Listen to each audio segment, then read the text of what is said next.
This is the Mickey Miles and More podcast, your one-stop for information on Disney races, Disney vacations, Disney theme parks, and more. Now, here are your hosts for the Mickey Miles and More podcast, Michelle Scribner-McLean, Chris Eliopoulos, and Mike Scopa. Welcome home, Milers, and welcome back to another episode of Mickey Miles and More, a podcast where three friends talk about the Disney parks, the Disney races, and whatever else comes up. I'm Chris Eliopoulos, and with me, as always, is Dr. S. Dr. Michelle Scribner-McLean. Hello, Christopher. How we doing, Michelle? I'm fine. I want to wish you a big congratulations on your 2 books that I read yesterday at my desk, weeping. They were so amazing, and I love that you dedicated one to Michael J. Fox. Yeah, well, it was Muhammad Ali, and the two of them suffered from Parkinson's, and they sort of bonded over that. And he's always been a hero of mine. So, so it was interesting because I think somebody had sent him the fact that I dedicated the book. So we'll see if he ever responds. But not Muhammad Ali. Michael J. Fox. No, Michael J. Fox. That's cool. Yeah, it was. I learned. I didn't know everything about either one of them, but I learned. I was too young for a lot of the Muhammad Ali stuff. Yeah. And just very, very well done. Thanks. Added to my collection. Yeah, it was interesting. We struggled to get Muhammad Ali done. Both Brad, the way the system works is it's Brad, me, and our publisher, and we kind of go back and forth and decide which figures we're going to do next, and and back and forth.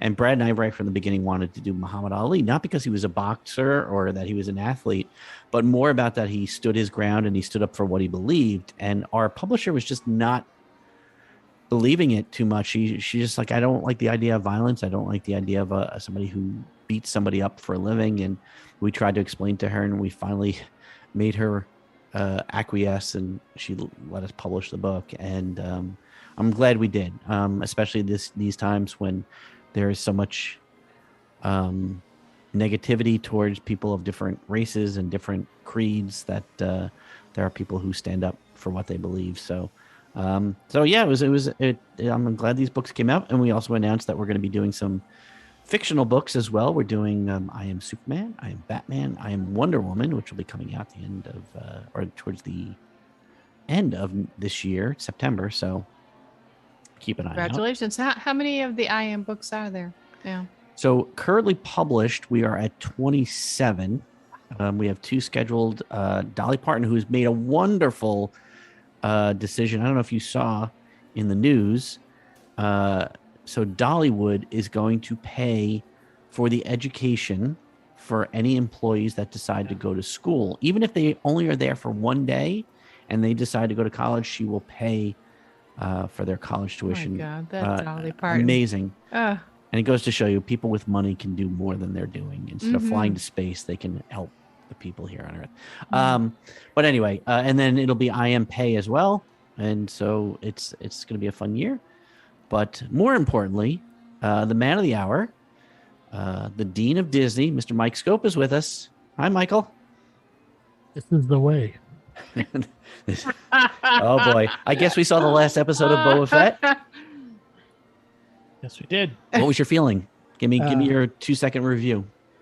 I think it was very satisfying. Although we saw a certain arch villain. Spoiler alert! Like, sort of, when you hear this. Wait a minute. We sort of think we saw somebody meet a certain fate, but as we know in Star Wars series, nobody ever really dies. So it's like comic books. Yeah.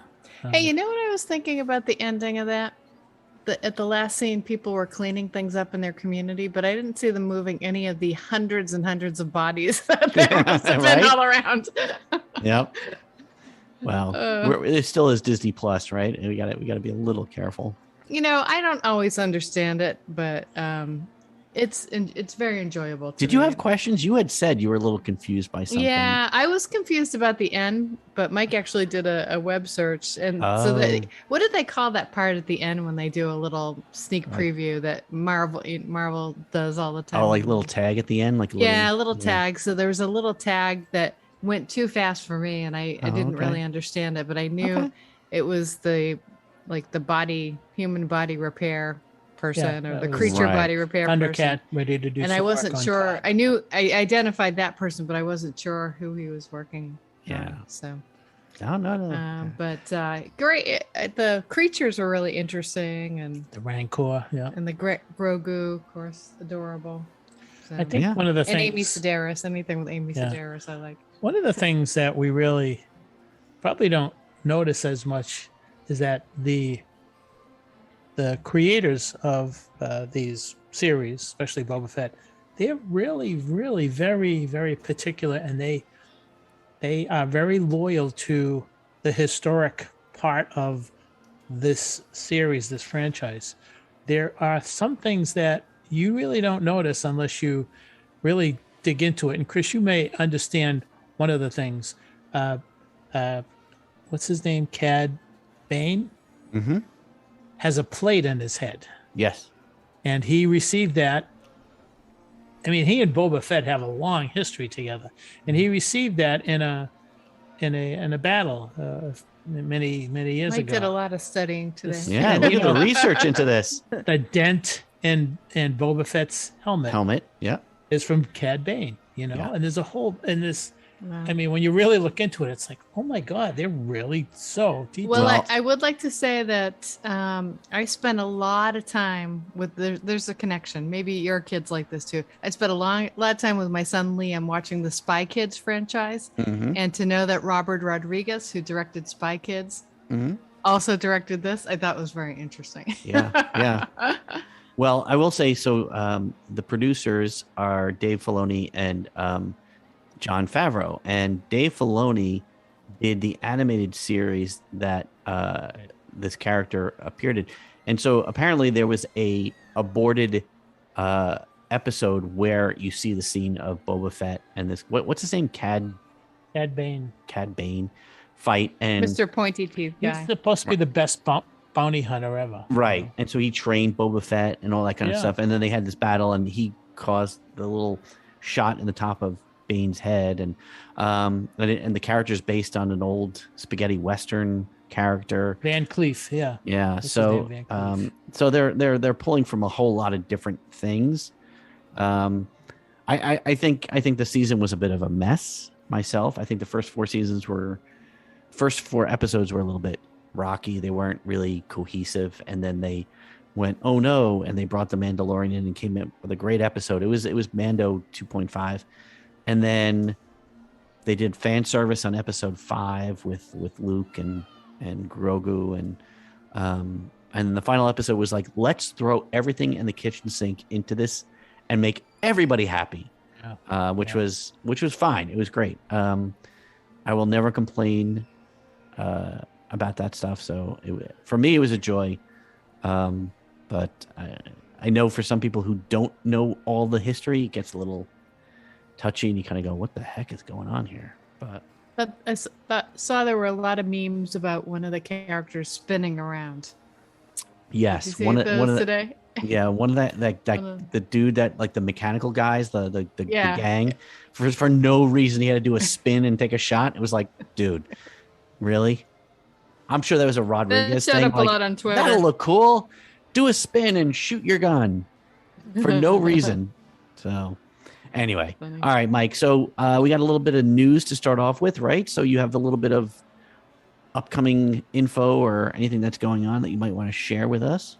Well, this week was a week in which Disney was reporting their numbers and everything, and there were some interesting comments made, and how they've been doing. Apparently, the numbers are good, basically because of a few things. The Disney Plus subscriptions have helped the bottom line quite a bit.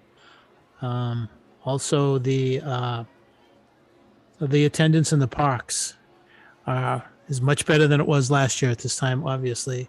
So there are, for instance, the Disney Parks experiences and products revenues for the quarter increased to, you ready for this, $7.2 billion compared to $3.6 billion last year at this time. So it doubled. So there's a whole bunch of stuff going on.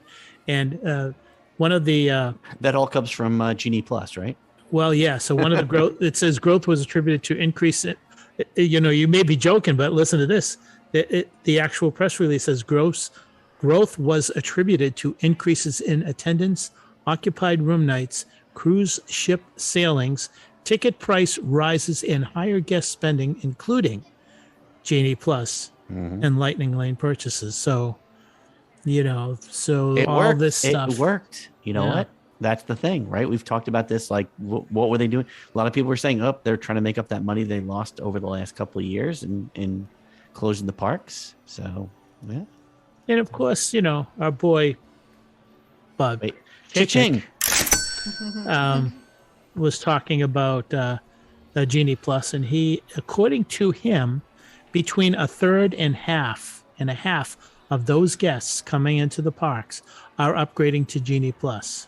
And one report says this appears to be an increase in early reports when he commented at the last earnings call in November that about 1/3 were opting for Genie Plus. So now he's saying 1/3 to 1/2. Although I don't know if that's.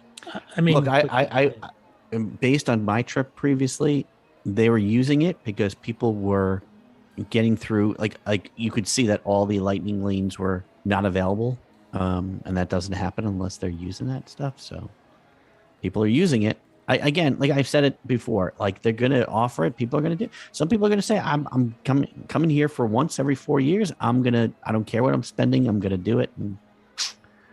And you know, Disney's smart that way. They know what they're doing. I heard from a friend this week, and she said that, you know, as far as Genie Plus goes, you probably don't need it in Epcot. You don't have that many crazy attractions. Yeah, I in agree. Epcot. I agree. There's really nothing right now that would make you. I mean, obviously, when the Guardians of the Galaxy ride comes in, which I'm sure will be Right. immediately an individual lightning lane, but I don't. The other rides they weren't as bad. I remember the only one that was really bad was the Ratatouille ride. Everything else was like you could go on Soarin' in 10 minutes for most of the time, Yeah. which was amazing to me. Obviously, what's it called? Test Track was a little bit longer, but you could just jump on single rider and be on in like 5 minutes. We did that a couple of times where we just circled the ride and went on. So yeah, I agree. I don't know if that's necessary there right now. Remember when Lauren was the big hut? You know, Yeah. had to do. The only other bit of interesting things that are happening is that during the reporting conference or whatever, Bob Chapek also said that Cha-ching. the restaurant capacity and live entertainment restrictions are limiting Walt Disney World theme park attendance. And I'm not sure what he means. He said 2 areas of theme park operations are impacting the return to pre-COVID levels and of attendance, food and beverage, and live entertainment. They're having trouble staffing and staffing the restaurants, and that's why they have not all come back online as quickly as they would like. He says staffing culinary roles continue to be a problem, resulting in food and beverage operations running below optimal levels. And he also was talking about live entertainment is restricted, quote, because we don't want our guests to feel an excessive level of density. So, I mean, it's a whole commentary on, he's referring to capacity in the parks. So I don't know. It seemed like it was rocking when we were there. I didn't find any kind of lack of. The only time I found there was a lack of crowds tended to be in restaurants, and they sort of limited the access.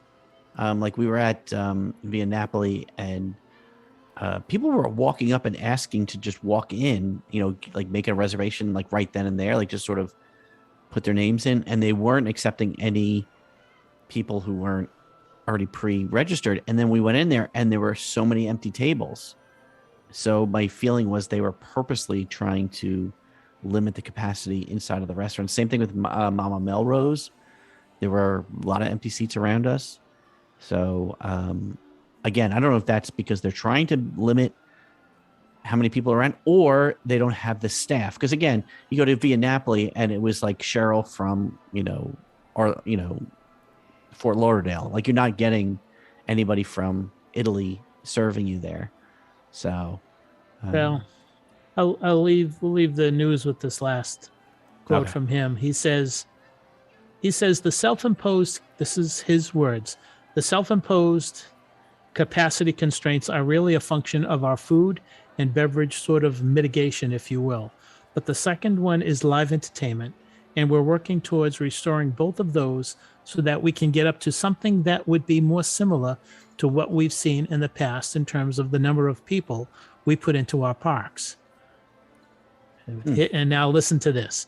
But I must tell you that our ability to increase our guest experience through a reservation system and a very carefully managed demand ticketing system has been something that we really like. And I think guaranteeing our guests that they have a great experience, no matter when they come, whether it be the Christmas holiday or whether it be in the middle of the month of September, that's really important to us. do you buy that? I don't know who he's talking to. Is he talking to the shareholders or is he talking to? Oh, there you go. Yes, I don't know. Yeah, it benefits the shareholders. Is that what the meeting was? It was for the shareholders? I believe so. Yes. Yeah. Okay. So so he's giving them the bright side of the equation for them, but I don't know if he's talking to the guests or poor Michelle is just like, whatever, I don't care. I'm not interested anymore. No, just don't have much to add to that. Oh, We'll see. Just- We'll see what happens. Yeah. I don't know Well, what to say. well, we're gonna keep Michelle out of this totally tonight, so she's gonna be just sitting and drinking wine and listening to this, because basically we're gonna do something that she has to deal with every single day and listen to Mike Scopa tell her about his life. It's called I Can Remember. That's what we call it. I can remember. I can remember a day when So this is going to be basically like sort of a "This Is Your Life." We always kind of have been talking negatively, as a lot of people have been telling us about the Disney parks, and so we've talked to Michelle about how she got interested in Disney, but I thought this would be a great opportunity to talk to Mike about what got him to fall in love with Disney as a whole. And so I'm basically going to act as an interviewer. And then Michelle's going to finish his sentences as we go along because she's heard every story 18 times. So we'll basically, more than 18 times, like a few hundred times.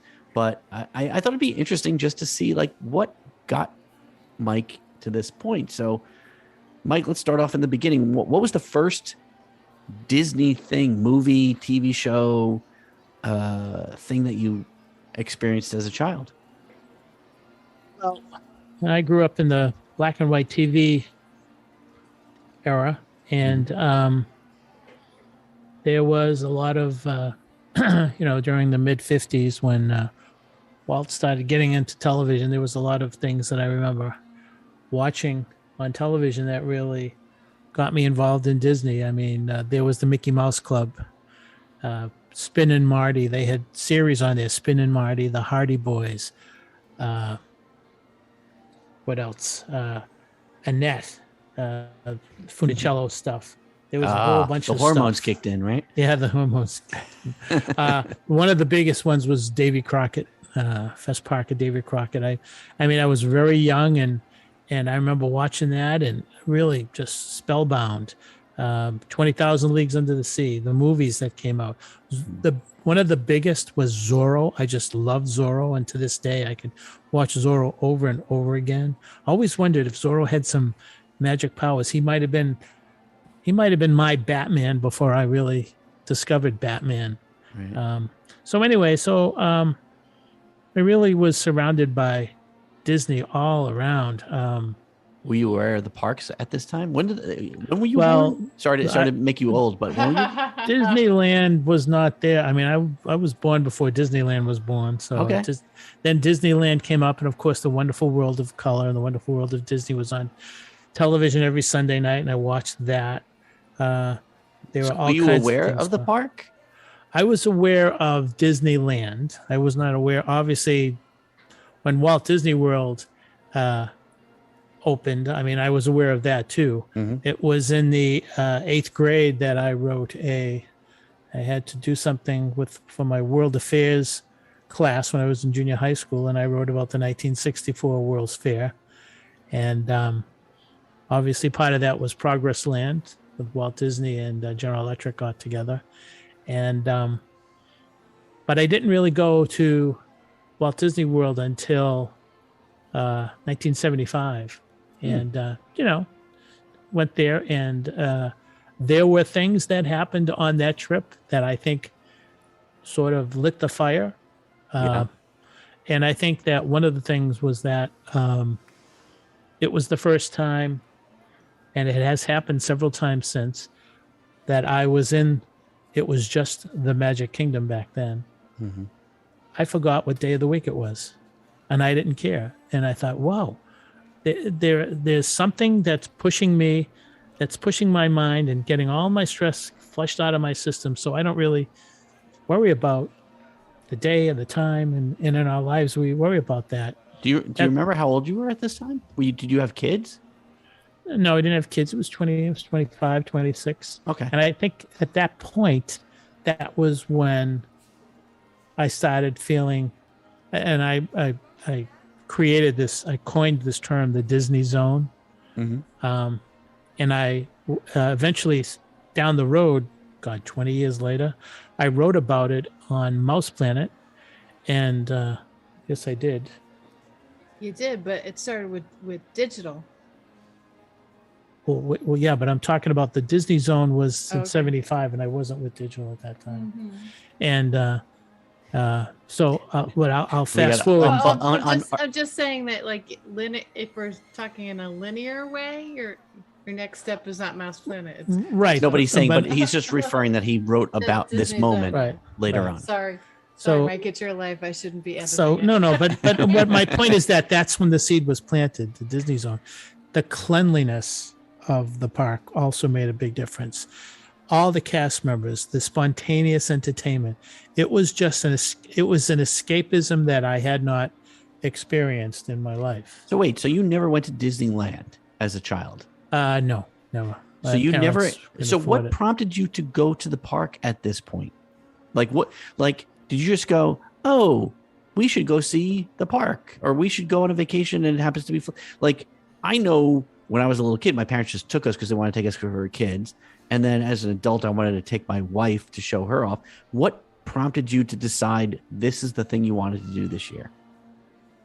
It was just one of those things where, I've been surrounded by Disney, the television and everything, and it just seemed that it was time for me to see what it was really like to be in a Disney theme park, and to see if it was all what it was supposed to be. And so 75 was the first trip, and there were things there that just hit me the right way, and I thought, I'd like to learn more about this. And over the years, I learned a lot. And when I was I was working for a computer company.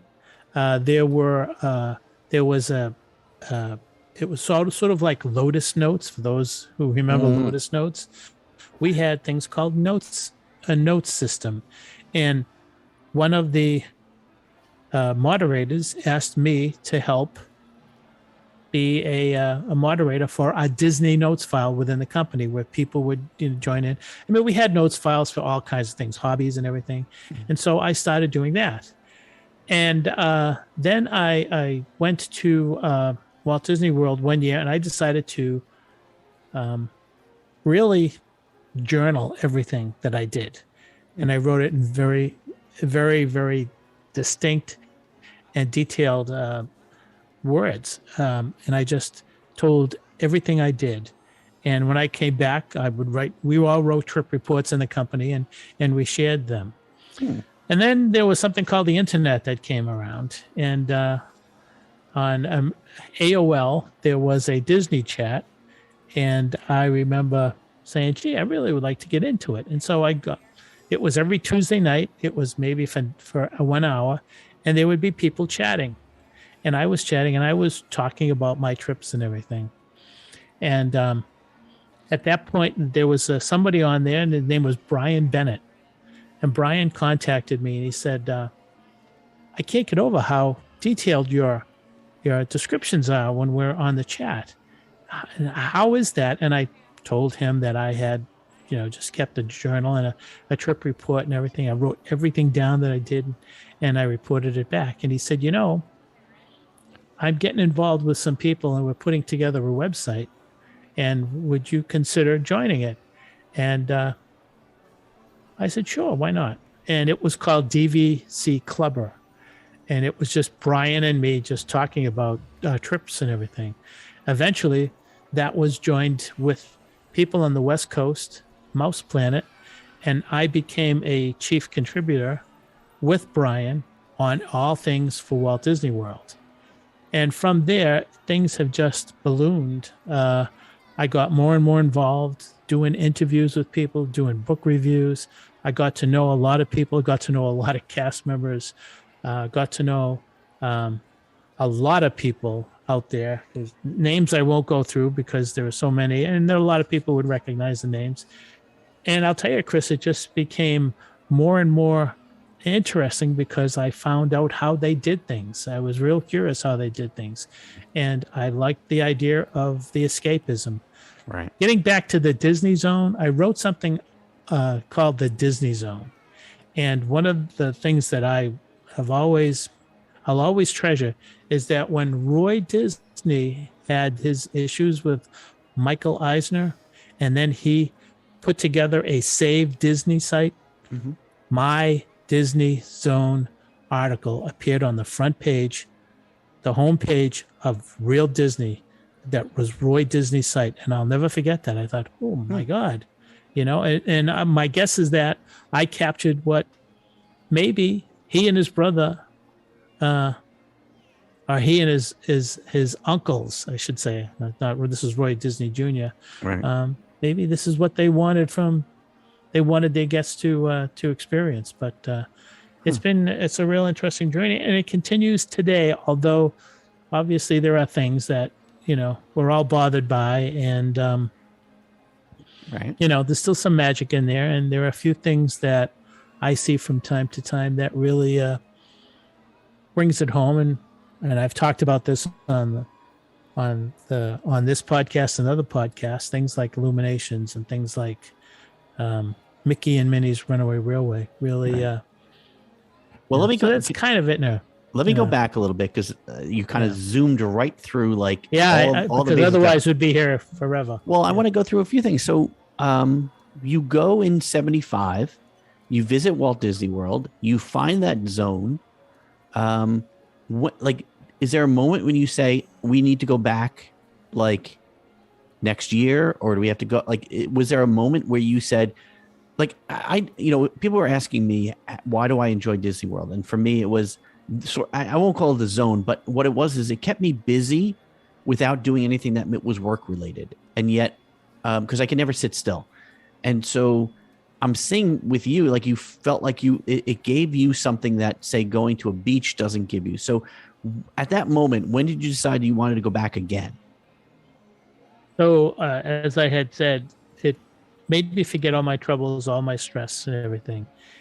And I knew I wanted to come back again on the very last night I was there. And I think everybody has traditions, and one tradition was always going to be being in the Magic Kingdom at night, watching the fireworks, whatever the show was. At that point, it was Fantasy in the Sky.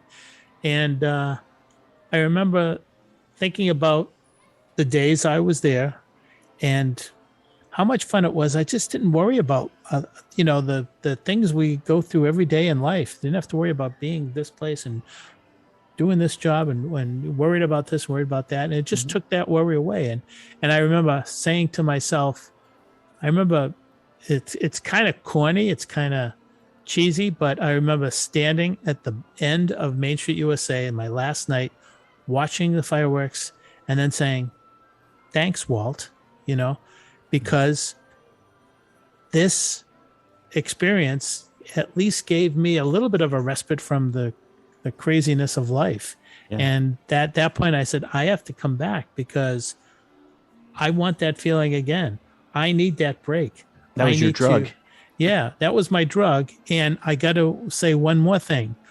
At that time in the mid 70s and in the 90s, I would say too, up to the 90s, maybe even the late 90s, there was not much stress going to Walt Disney World. Mm-hmm. I cannot say the same today.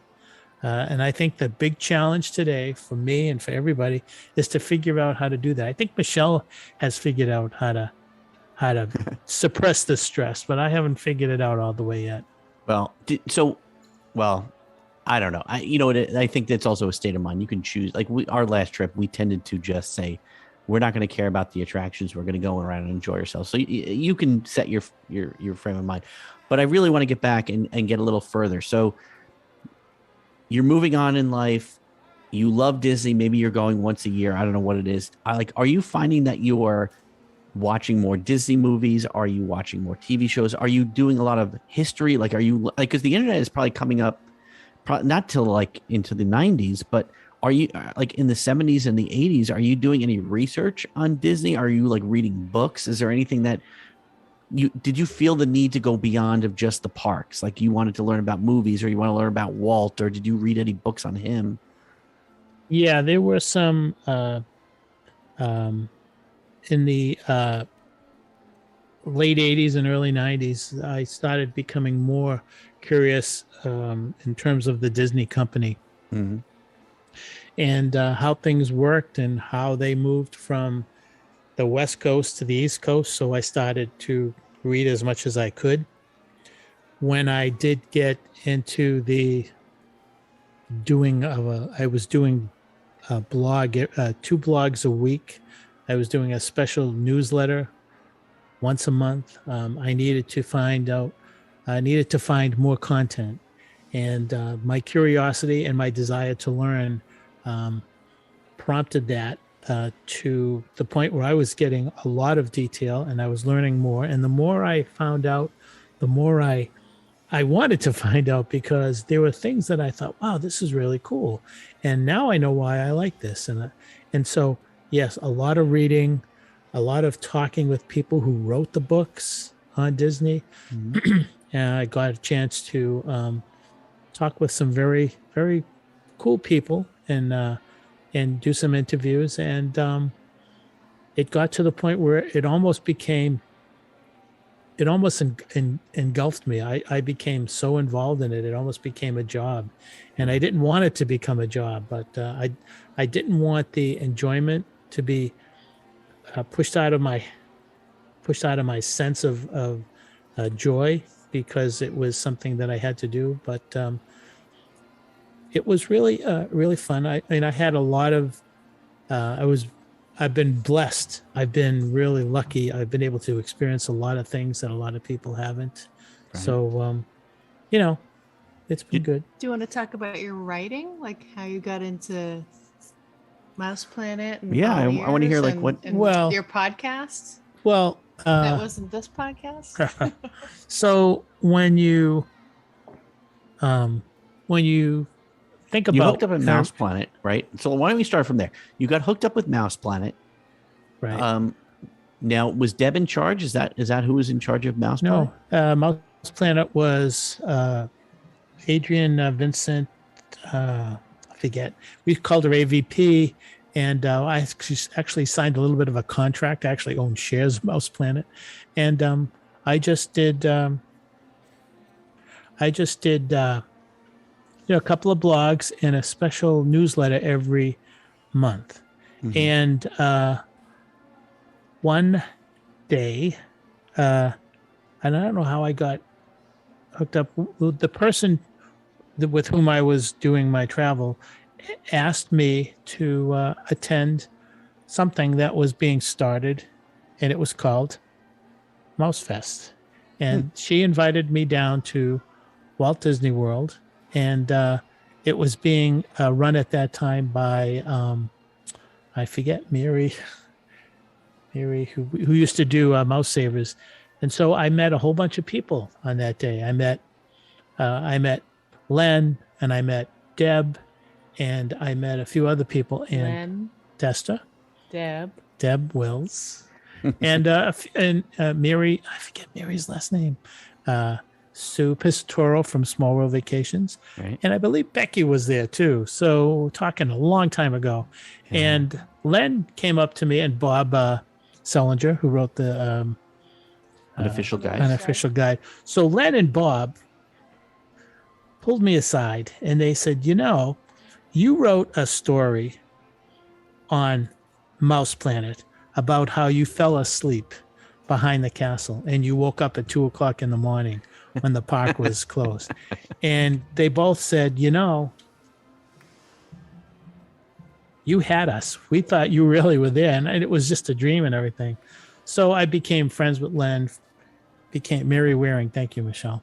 Became friends with Len and Bob and Deb and everything. And as each Mouse Fest came, there was more and more things going on. I joined a couple of forums online, and I started talking with a lot of people.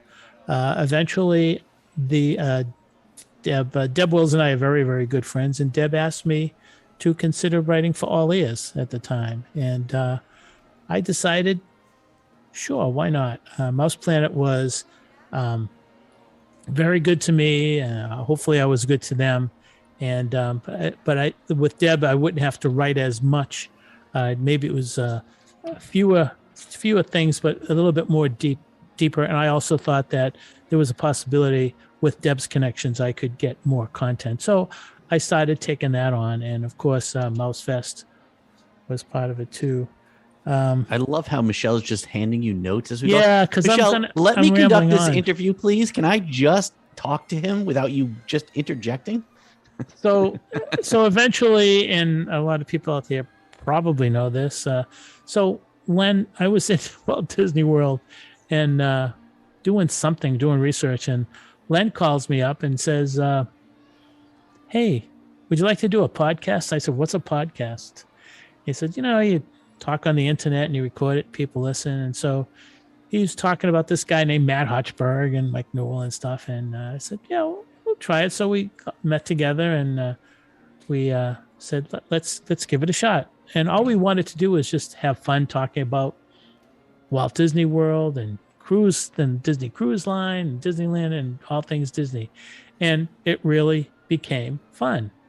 It turned out that it became a big deal, and people were listening to us, and it was very, very cool because Glenn had contacts, I had contacts, Matt had contacts. Matt had his own website on Hollywood Studios, Disney MGM Studios, and so the four of us were able to gather all kinds of guests, and we talked about a whole bunch of things. And from that point on, it was just crazy. Fred Block comes in. He contacts me, and Fred Block did Magic Meets and asked me to be to attend and actually do a what do they call that? I guess like a talk or keynote. an event. Keynote. Yeah, keynote. Yeah. Oh, there you go. Yeah. So Fred asked me to do keynote, and I said sure. So I did keynote. It was really great. I think Michelle's been to a couple of those. Chris, you were there too, right? We met Chris.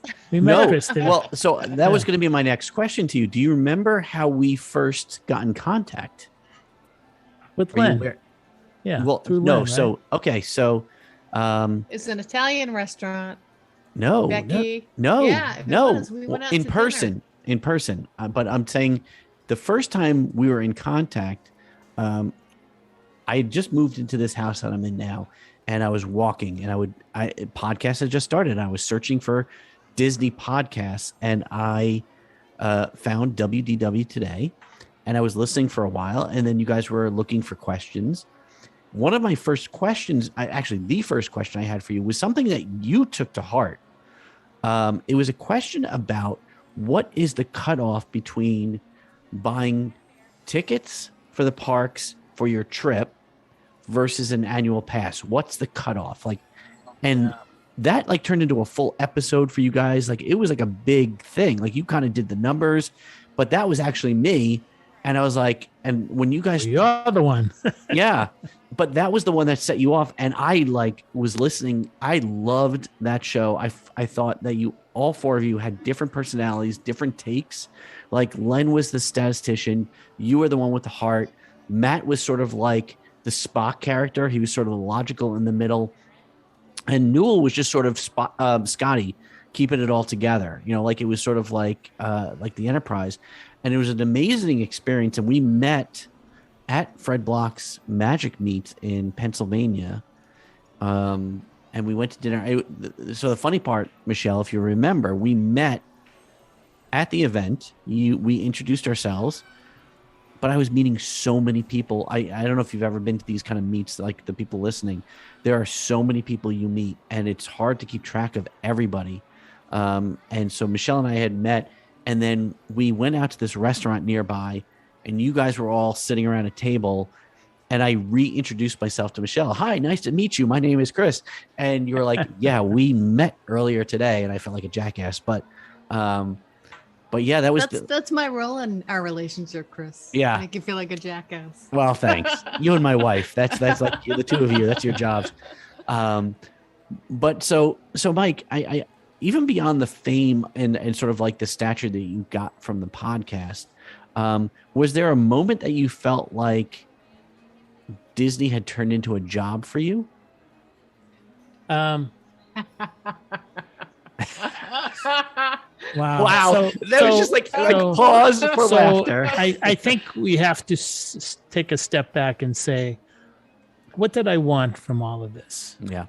Okay. And what I wanted to do is I wanted to have fun, and I wanted to help people plan their vacation, because I wanted everybody who either read my words or heard my voice to experience what I experienced back in 1975. And that is an escape from stress, an escape from reality. So that's what I wanted. However, it started to become a little bit of a job because I was engulfed in it. And this is going to sound like self-serving, but I'm just trying to be honest.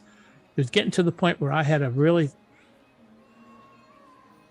I'll definitely say that. When Michelle and I put together the running teams, Team All Ears and everything, that was on top of everything else. And when you get involved in this and you don't realize how the fandom is out there, I would go into the parks and people would come up to me and really compliment and say, hey, and I really like that, but you kind of lose your privacy. I remember sneaking down one time to surprise a bunch of them, and someone yelled out my name in Fantasyland and said, you didn't say anything about you were coming down here. And it's like, wait a minute, do I really have to? Running the races, there were, and I'm going to be frank, I'm going to be honest. There were races, Frank. Chris, which I was getting close to doing a PR, and I couldn't because people wanted to stop and talk with me. Yeah. And what could I do? Could I be a jerk and say no? So I would stop and walk with people, and they would ask me questions. But our teams raised $300,000 for breast cancer research. Yeah. So. And that was including great. Chris, who's on the team. I was on the team too. And that was on Team All Ears. And then of course, Mickey Miles too. And that's all very gratifying. I was asked to write a Disney book. And there was a certain point, it just became almost too much. It became a job. I wasn't being compensated for it. Sure, I was getting a little bit, maybe getting certain types of access to certain areas and stuff like that, which was great. And there were things that I'll never forget. And I got to meet a lot of important people. But it got to a point where I wasn't sure if I was going to be able to continue it. So I turned down the offer to write a book. I stepped away from All Ears. And there were other people who asked me to consider writing on their website. And there were magazines that approached me. And I just felt, Chris, that there was a certain point where it was just too much, and I didn't want anything like the draw of making money or whatever. I didn't want that to interfere with my love for the whole Disney magic thing. So I kind of stepped back from it. And again, there was a lot of there's a lot of people out there who get involved for certain reasons, and I just got involved for the reason of helping people, sharing my experience, helping them enjoy what was going on. You have been at Fred's thing, Magic Meets, and yep. you saw my keynote speaks, my speeches. I talked with the thing with, well, I did two things. I talked about the Carousel of Progress issue, and I also did this thing with Stacy from, what's her name? Stacy from the day, what's it called? The things Must that See. You do today. Must See. Yeah, I forget her last name. Yeah.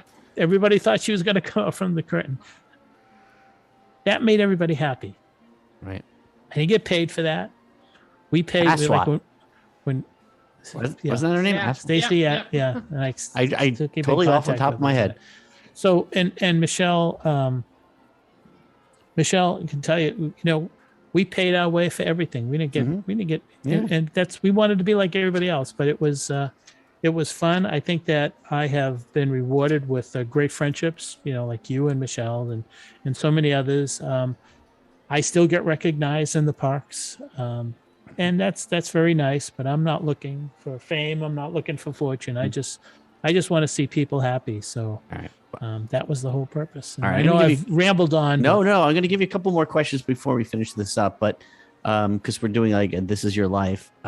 So there came a point where WDW Today was sort of rolling down. You guys sort of were done. Like you had run its course, and you started to do. It was like 10 years too, wasn't it? Oh, it was a very long time, and I think it was very upsetting for a lot of people. They loved the show and they wanted to see it go on forever, but for obvious reasons, people grow and they want to move on, and they're done with things. So you decided to concentrate a podcast on the Disney races. And you and Michelle did a bunch of wonderful episodes, which I, of course, tuned into. Can I ask, I don't think I've ever asked you guys directly, what made you choose me as your co-host on this show? Michelle? Honestly, I don't know. I think, I don't know. I think we just have this friendship it's just fun to talk about Disney, the three of us, and I don't think it was thought out much more than that. Well, it was your decision. I mean, you approached me, so I don't. Yeah. You obviously had discussions. I don't remember, but the way that we talk here on the podcast is the way that we talk every day when we text or when we're just chatting when we're together. So we just have fun with you, Chris. I remember what happened. So so this is what happened, Chris. So getting back to WDW Today, that podcast worked for several reasons. Number one, there was chemistry among the four of us. That's number one. Number two, we were able to reach the listeners. There was a connection there. Okay, those two components are very, very important. Plus, we had knowledge of what we were talking about. Mm-hmm. Before the podcast, Michelle and I would hang out when we're down there. We talked a lot, and we had that chemistry. You were very knowledgeable in Disney. You had personality. You could bring a fresh voice to this, so it made sense. You were running, so it made sense to bring you on, and it was a no-brainer. We tried to figure out who would everyone would really welcome, and there was no doubt that they would welcome you. And it's not to say that there weren't others, But there were a lot of people who were busy at the time, and not that you weren't busy. Oh, so I was the 8th choice?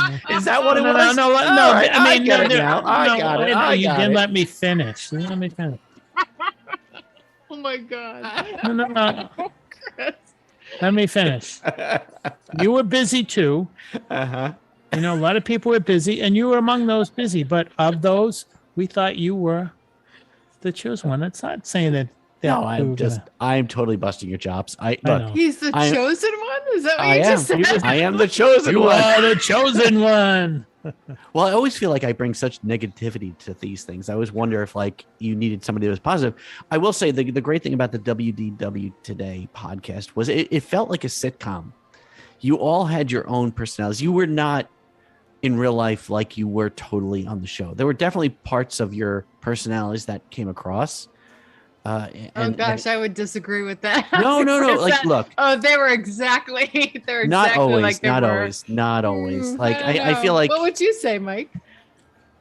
I think that we were pretty much the same As you on are? and off. I mean, I think that I'll tell you one thing: the questions show that we did it once a month. We could have done them. The Once- live shows? The live Live shows. Mhm. We could have done one every Sunday night. That was really Yeah. fun. We were doing 3 podcasts a week, so we did 12. We did 13 shows Yeah. a month, and I think that also contributed to the popularity, Chris, because every time you turned on, bang, we had another show. Oh, we had yeah. another show.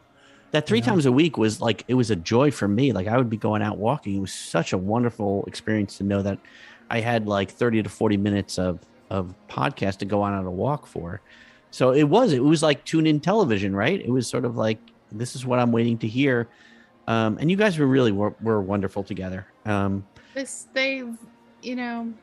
got some ad money to do it, but it was mostly a volunteer job. Oh, yeah. It was mostly just for the joy of sharing Well, their love of Walt Disney World and just they love being together, well, full disclosure, the ad money actually went towards paying for the bandwidth Yeah. and for our equipment, right? Right. The Yeah. equipment of Yeah. which I'm talking into a microphone that was paid with the ad money. But I mean, we didn't use, and I think it also paid for our annual passes. But other than that, Yeah. so it was sort of just fun. covered We the just had fun. costs. Yeah. Yeah. And there were each person had a reason for thinking about disbanding. Although I think that not all 4 of us really were in agreement that it should go. There was just some things that came about, and we thought it was time. That we thought it had run its course, and to this very day, we still have people saying, "Oh, we should get back together." So Yeah. I am no Len Testa, Mike Scopa, or Mike Newell, or Matt Hochberg. So it's all my fault. I've totally dragged you down. But I was thinking one last question, Mike, before we let these people go. I with my Disney obsession after I sort of got back into it. So after when my wife and I got married, she'd never been to Disney World. I took her down after a year of marriage on our anniversary. We went down to Disney World, and I took her straight to a small world, and she got it. She understood why I wanted to go to Disney World and why I enjoyed it. And I got that from being with my kid, being a kid and going with my parents. I brought my kids like a few years, like 5, 6, whatever, 8 years later, 9 years later. And they fell in love with it too. And that's when my Disney obsession kicked in. And I started to do everything Disney. Got all the books. I got all the, those silver canned DVDs that were like sort of like, the Disneyland and the opening. And I would watch those. Is there any moment for you that you go back to that, or something that you go to when you're just feeling like I'm so like, because we see all this stuff that's going on lately, and you're feeling like this is not the Disney I love, and you want to go back and relive that experience? Is there anything that you go to? Is there a video? Is there a TV show? Is there a book that you go to? Or is there anything else like that you look to get back that Disney flow, whatever you had when you first went? Oh, even going to the parks, is there a place that you go to? Is there an attraction? I think I can answer that for you. Ooh, maybe Michelle will answer for you. What do you think it is? He plans the next trip. Is that the joy? Do you get like that? That is the thing for him. I know the last trip Plans the next trip. Yeah. last year when you Don't had you that think? long trip, you did a whole PowerPoint presentation that I got to see. You plan the next trip. Uh, That's back- how you do it. Back in the day, there were years when I would go down as much as 6 times a year, and I always had one trip ready before the other trip was finished.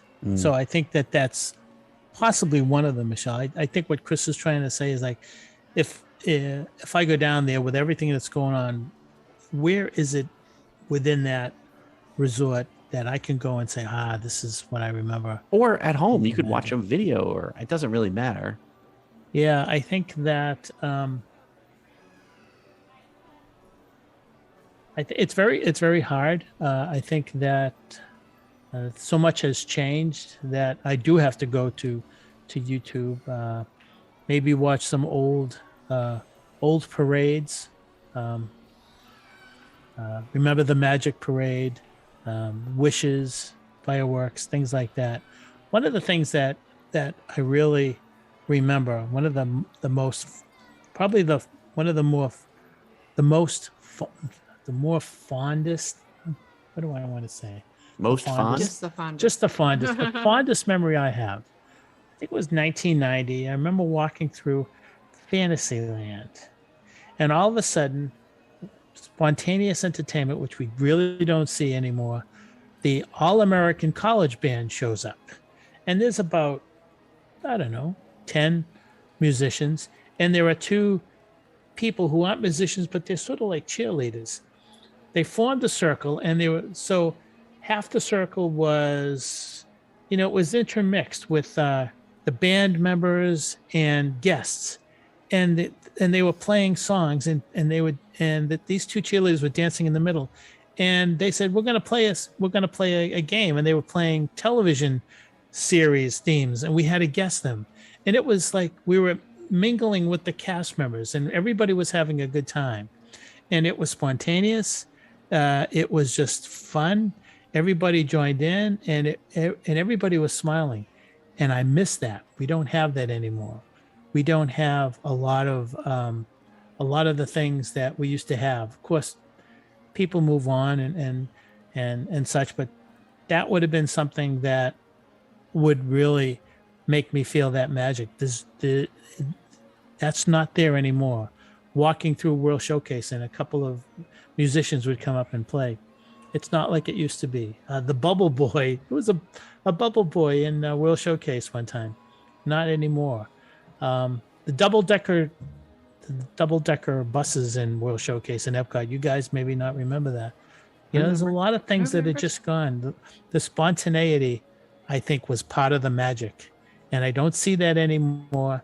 So that's when I have to go to YouTube or my own videos from way back when, if I can't find them, and I look at them. But it's few and far between, and it's still there. It's not dead, but it's not as easy to find as it used to be. Yeah. Well, just to throw a curveball, Michelle, is there anything that you do or look at that brings you that Disney magic? Since we didn't talk to you at all tonight. I like every once in a while I'll say, let's watch Illuminations. Yeah. Let's watch Wishes. Let's watch the Not So Scary Parade on YouTube. That gives me a little boost. So, and also planning trips too. Yeah. Definitely planning trips get you excited. I've been telling my students, what are you doing for spring break? Oh, we're going to Disney World. So, yeah. I'm starting to feel really excited about this trip, and I think that the planning of it is something I haven't felt for a few years. And Sure. Where the summer we're just like, all right, we need to leave. This is not magical. I'm feeling different now. So, but I don't read blogs too much. I have my share of Disney books, but I think going on YouTube and seeing some of these things that I've experienced with my family. Yeah, what about for you? For me, it tends to be a lot of the old, which is weird. I'm such a realist. I'm not one to just sort of imagine the world a better place. I kind of see it as it is. I'm not a pessimist. I'm not an optimist. I tend to see it as it is. But I love those old Disney programs, like the Man on Mars, Man to the Moon and Man in Space, and I love those old. Like I said, the reason I mentioned those tin can DVDs, I like to see the Walt Disney Studios, and it's totally fabricated, like it's totally fake, but I'm okay with it. Those bring that Disney magic to me, and I used to get it in the Disney parks, and I'm hoping that we'll get it in the Disney parks again. But for now, I'm getting it through the memories. So hopefully, the memories of Mike Scopa and his life will bring us back some more magic. But thank you, Michael. It was really interesting. I didn't know a lot of this about you and where this started, so it was really nice to get an insight into your life. Well, I think, there are so many things that I'd love to share, but it's just, it gets to a point where I kind of feel I'm a little embarrassed about saying a lot of things, but I think that, if it, helps to understand where I'm coming from, then this is worth it. There are a lot of things that, just we'll never get to, but Chris, we see you from time to time, and there are some stories that I can share. Yeah. And, no, this is good. I mean, I think the fact that we kind of moan and groan on this show needs to be seen in a sphere where it comes from a world of love. You love this. Michelle loves Disney, and we care. It comes from you really truly love something. You want to see it do its best. So hopefully they're going to do better. And in the meantime, we're going to do what makes us happy, which is plan vacations, tell our students about it. And I'm going to go watch some videos after this. So that's the plan. So, but in that case, it's going to wrap it up for this episode of Mickey Miles and More. If you want to reach out to us, send a message on Twitter at Mickey Miles Pod. For Dr. Michelle Scribner-McLean, the Dean of Disney, Mike Scopa, I'm Chris Eliopoulos. We'll see you on the road and in the parks. We hope you enjoyed listening to today's episode of the Mickey Miles and More podcast. For all of us here at the Mickey Miles and More podcast, this is Rick Gregg saying thanks for listening and all your support. And until next time, we'll see you on the road.